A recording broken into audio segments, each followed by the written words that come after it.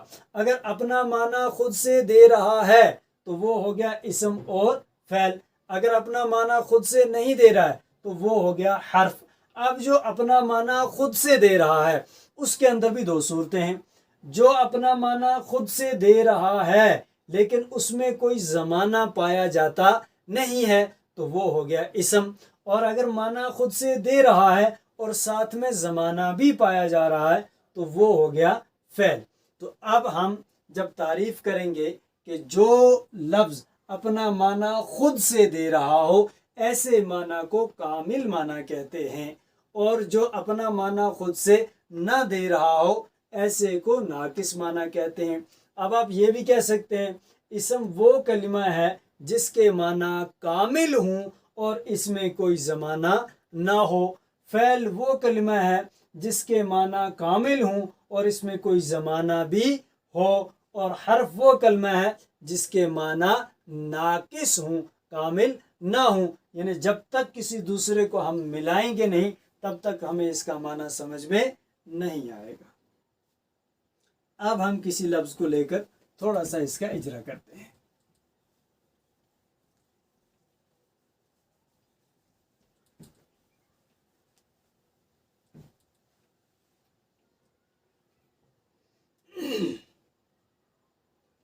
آپ کے سامنے ایک لفظ آئے گا زید، زید، زید نام ہے، زید، زید لفظ ہے اس لیے کہ انسان کے منہ سے نکلی ہوئی بات ہے۔ لفظ کی دونوں قسموں موضوع اور محمل میں سے موضوع ہے اس لیے کہ معنی دار ہے۔ موضوع کی دونوں قسموں مفرد اور مرکب میں سے مفرد ہے اس لیے کہ اکیلا لفظ ایک معنی پر دلالت کرتا ہے۔ مفرد یا کلمے کی تین قسموں اسم، فعل، حرف میں سے اسم ہے اس لیے کہ اپنا معنی خود دے رہا ہے اور اس میں کوئی زمانہ موجود نہیں ہے۔ یہ ہو گیا لفظ زید کا اجرا۔ اب آپ کے سامنے ایک لفظ آ رہا ہے دخل، دخل، دخل کا ترجمہ ہے داخل ہوا وہ ایک مرد، داخل ہوا وہ ایک مرد۔ اب سنیے، دخل لفظ ہے اس لیے کہ انسان کے منہ سے نکلی ہوئی بات ہے۔ لفظ کی دونوں قسموں موضوع اور محمل میں سے موضوع ہے اس لیے کہ معنی دار ہے۔ موضوع کی دونوں قسموں مفرد اور مرکب میں سے مفرد ہے اس لیے کہ اکیلا لفظ ایک معنی پر دلالت کر رہا ہے۔ مفرد یا کلمے کی تین قسموں اسم، فعل، حرف میں سے فعل ہے اس لیے کہ اپنا معنی خود دے رہا ہے اور تین زمانوں میں سے زمانہ ماضی اس کے ساتھ جڑا ہوا ہے۔ داخل ہوا وہ ایک مرد ماضی کا زمانہ ہے، تو فعل میں زمانہ ہوتا ہے تو اس لیے اس میں زمانہ ہے، یہ فعل ہے۔ اب تیسرا لفظ ہم لیتے ہیں اعلی۔ اعلی کا ترجمہ ہوتا ہے پر، اوپر۔ اعلی لفظ ہے اس لیے کہ انسان کے منہ سے نکلی ہوئی بات ہے۔ لفظ کی دونوں قسموں موضوع اور محمل میں سے موضوع ہے اس لیے کہ معنی دار ہے، بے معنی نہیں ہے۔ اور موضوع کی دونوں قسموں مفرد اور مرکب میں سے مفرد ہے اس لیے کہ اکیلا لفظ ایک معنی پر دلالت کرتا ہے۔ اور کلمے کی تین قسمیں اسم، فعل، حرف میں سے حرف ہے اس لیے کہ اپنا معنی بغیر دوسرے کلمے کے ملے ہوئے بتاتا نہیں ہے اور اس میں کوئی زمانہ بھی نہیں ہے۔ تو یہ آپ کے سامنے اجرا کا ایک طریقہ ہے۔ اب آپ خود سے بھی بہت ساری چیزوں پر اجرا کر سکتے ہیں، جیسے ہمارے سامنے دوسرا لفظ آ گیا ہے مسجد، مسجد۔ یہ اجرا ہمارا آہستہ آہستہ بڑھتا جائے گا، لیکن فی الحال ہم شروع میں آہستہ آہستہ تھوڑا تھوڑا سٹیپ بائی سٹیپ چل رہے ہیں۔ آپ اس کو ساتھ ساتھ یاد کرتے جائیں تاکہ آپ کو بعد میں اجرا کرنے میں بہت آسانی ہو۔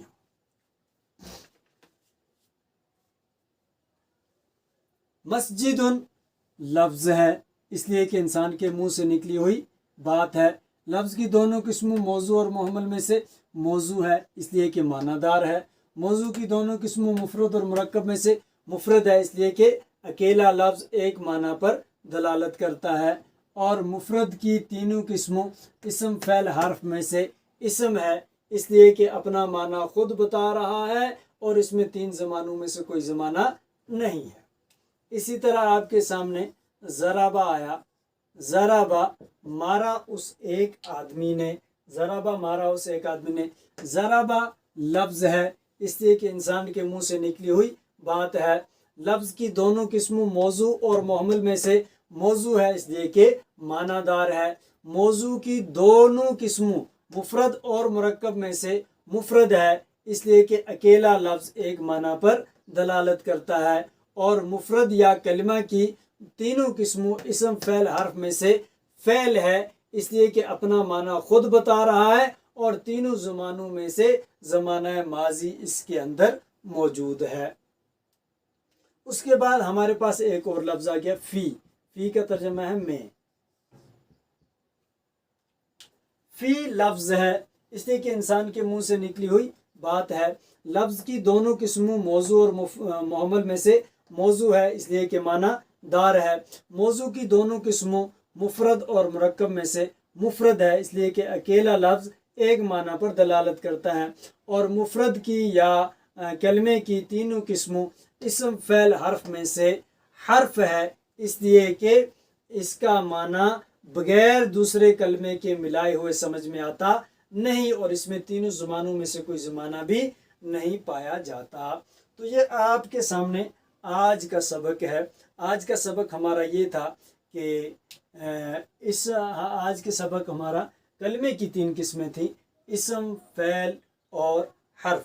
اسم وہ کلمہ ہے جو اپنا معنی بغیر دوسرے کلمے کے ملائے دے اور اس میں تینوں زمانوں میں سے کوئی زمانہ نہ پایا جائے.